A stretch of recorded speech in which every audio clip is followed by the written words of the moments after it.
Sally YouTube, I hope that this video finds you guys doing really well. Today I wanted to do a video on finding a study program in English in France and also how you can fund that study program, because I did a video about the master's degree that I did where I studied in English and I didn't pay a single cent to have a master's degree from one of the leading universities in Paris. It's part of La Sorbonne network. I did my internship with LVMH, Louis Vuitton Moet Hennessy Group. It's very highly regarded, very well connected, and I got a lot of questions about that. I mean, how did I find this program? How do you find programs in English? Where do you go to look for one? And how do you make it financially viable? So how can you either find a way to have your fees completely paid for, or, you know, do internships or get scholarships and all of that kind of stuff. So that's what I wanted to cover in today's video. So I've been thinking about this topic a lot actually recently because, as most of you know, I've been channeling my sort of 10 years HR experience to become an online career coach.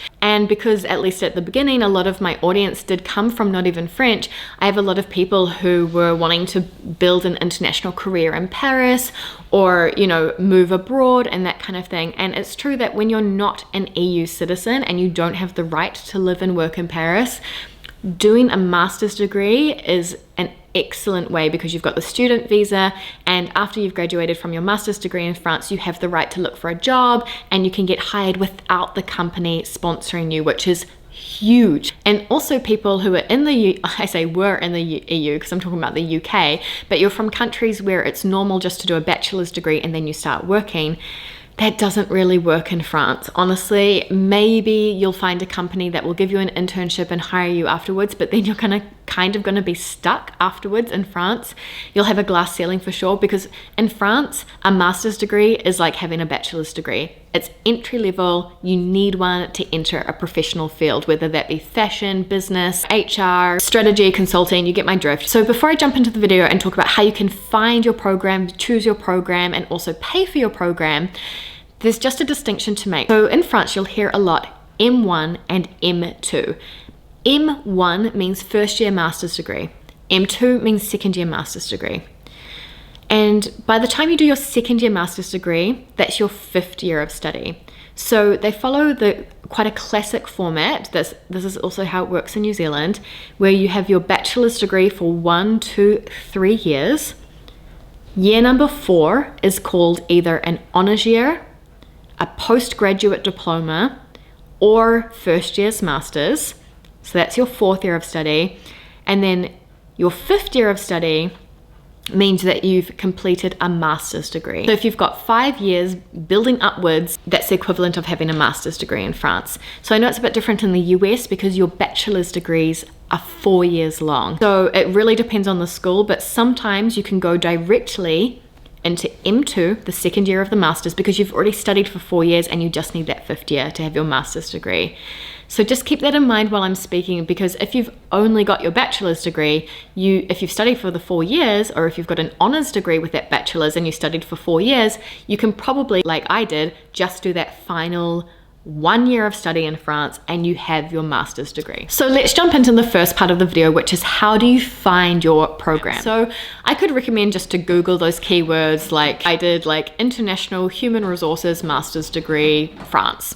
But the problem with good old Google is that you can get really lost and overwhelmed with options and things that come up. There are some dodgy sites in there that are often quite out of date, and you just never quite know if the information you have in front of you is still relevant or not, and that kind of stuff. So the place to go absolutely is Campus France. Campus France. So Campus France is really a one-stop shop for students wanting to study in France, but especially international students, because Campus France is actually a public institution which is in charge of promoting French higher education abroad and welcoming foreign students and researchers to France. It's really, really quality information which is accessible in English, and it's really monitored and kept up to date. So on the site you can honestly find basically everything, but you can find, importantly, all the information you need on study programs available in France, information on scholarships, information on visas and administration and moving to France, and even information on what to do after your studies, okay? So the process of finding a job and everything after you've finished studying in France. Because obviously one of the biggest goals of studying in France is to get a job afterwards and find employment there. So when you go to the site, it's super easy to use, but it can be organized by bachelor's degrees and master's degrees. But I particularly like the function that allows you to directly look for programs in English.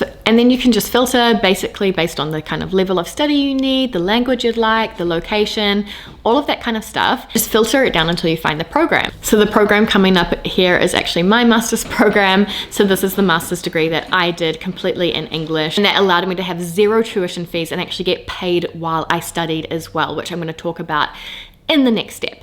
And it's exactly the same for scholarship info. There are thousands and thousands of scholarships available on Campus France. So via the website, you can actually go and look at the scholarships, and it will open up Campus Bourse, which is their scholarship search engine. And again, you can filter based on your level of study, based on your base nationality, all these kinds of things, and you can explore thousands and thousands of available scholarships that you'd probably never heard of to fund your studies as well. So if I'm filtering here by master's level for New Zealanders, there are available scholarships. So if you go through, even if you just get 1 or 2 scholarships, it could completely fund your studies. It's pretty damn cool when you think about it. So whether you're just daydreaming or seriously thinking about studying in France, click the link down in my description box below to go and check out Campus France.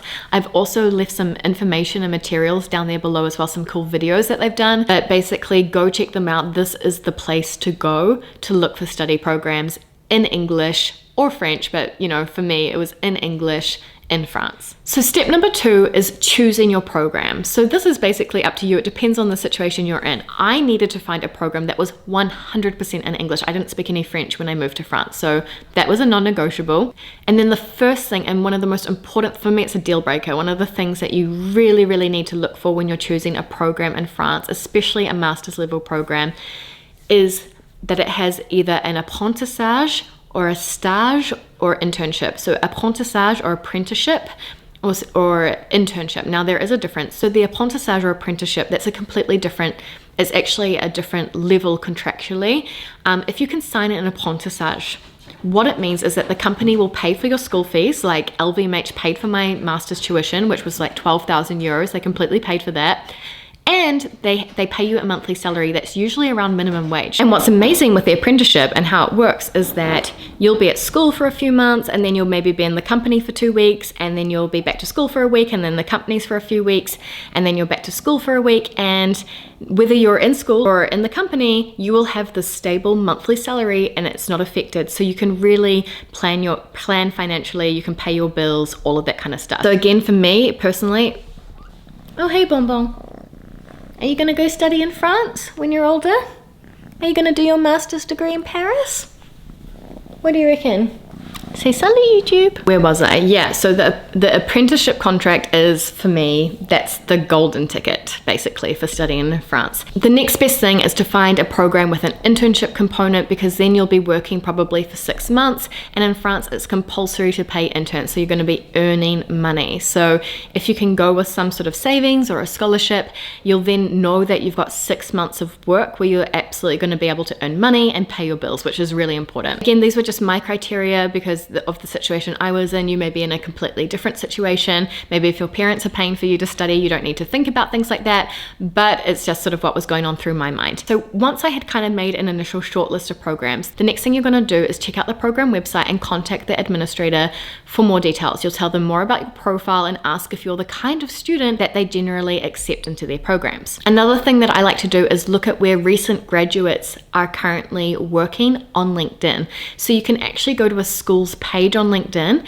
and go to the alumni tab, and on clicking on that tab you can see now where all of the alumni of that school are working. Even better, you can search using keywords the name of the program that you have in mind to study and see where they work now, and see if those are the kinds of companies that you would also like to work in as well yourself. While you're doing it, you can also reach out to current students or people who have recently graduated, maybe in the past 12 months or so, and ask them about their experience and whether or not they would recommend the school to you. So after doing doing all of that kind of research, you're probably at a point now where you're ready to choose your program and put in your application for it. So as a career coach, some people do hire me to help them get into really top ranking universities and master's programs around the world, but in France as well. But what I would say is that always find a way to go above and beyond somehow. So yes, you've got the motivation letter, you've got your CV, but, you know, I would do, you know, like a 2-minute video pitch. I might, if it was, for example, for a social media management master's, I would audit the social media account of a big brand and put that into a 1-pager. There are many ways that you can sort of go above and beyond and stand out from the crowd, especially for very, very highly competitive programs. So that would be just one tip from me on the application process. Now, part 3 is like, okay, but how do I, even if I get in, how do I finance this thing? So this was my major worry and concern. So that's why I talked about the apprenticeship system and the internship. So just literally when you're looking at the programs on Campus France, Control F, internship or apprenticeship or apprentissage or stage, you know, the French word for internship, or company placement and that kind of, just look for that first and foremost. Then if you've really fallen in love with a program and it just doesn't have that, then use the Campus Bourse Scholarship Finder to make a list of all of the scholarships that you are going to apply for based on all the search results that came up for you. And then the other thing is, like, you've got no apprenticeship, you've got no internship, and you've got no scholarships. My philosophy is, if this is what it's going to take to boost your career and start a new life abroad and start an international career that will be really successful, there are places that do loans at very low interest rates for foreign students, and then you can work 20 hours a week doing bartending, nannying, proofreading people's master's theses in English. Like, whatever you have to do, there's plenty of opportunity, especially if you're willing to look after kids in English in France. And just think long term. Be like, is this 1 year or max 2 years of my life to get a master's degree, for example, and it's going to set me up for life, and I'm going to have a visa and the right to work in Europe, and I'm going to be able to have a job in some killer companies, for me, for example, that don't even exist in New Zealand. So sometimes I think it is worth playing the long-term game. I know it can be scary, and I know it's not ideal, but anyway, to study in France is way, way cheaper than anywhere like the US or anything like that anyway, but still, it's an investment. If you really believe in it, just remember, you will start earning money and you will earn more money over time thanks to this master's degree. So it will pay itself off 10 times over the course of a career as well. So that's it for this video. I hope that it was interesting for you guys. Please let me know if you have any questions, put them down in the comments down below, or let me know what you found particularly interesting or useful. And don't forget to check out Campus France. Again, I'll leave the link in my description box down below. They partnered with me to bring this video to you guys, and it's honestly the go-to one-stop shop that you need for anything to do with studying in France. I recommend it to everyone who contacts me asking where they can go for their specific programs in fashion or engineering or whatever it is. The first thing I always say is go to Campus France. So you can click my link in the description box below to go to the site, and also check out some of the other videos that I put down there as well. So merci beaucoup for watching. We'll see you in the next video. À bientôt, bonbon. À bientôt.